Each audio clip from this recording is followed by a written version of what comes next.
The second thing that they did that I thought was brilliant, they used to have small normal size cups at Yogurtland. Someone, I will bet you, a few years ago ran out of small cups.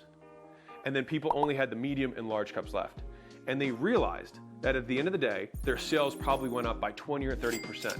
And they wondered, I wonder why our sales went up. When you give people a bigger cup, they will fill more of it. They're like, oh, I guess this is standard. The power of the default option when selling anything. And that's why assumed closes and things like that are so powerful. When you say, hey, do you want this or this? You can even listen for this at fast food places. They're like, hey, do you want a medium or a large Coke? They have a small option, but they want you to pick between the larger ones. Yogurtland and those ones went a step further and just removed the small option because it is self-serve.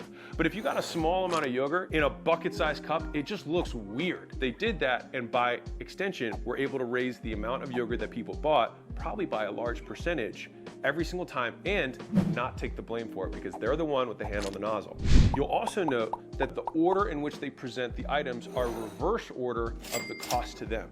So they start you with the cheapest option. This is exactly how buffets work too. They want you to fill up on the salad, and then they put the seafood all the way at the end because they want people to fill their plates before they get the most expensive item. They'll attract you with the expensive thing, but they'll put it at the end of your self-service line. You have the yogurt, which is the highest margin first, and then you'll have your dry items that don't go bad, crumbled Oreos, things like that. And then you have the fresh fruit that goes bad that costs more money by ounce.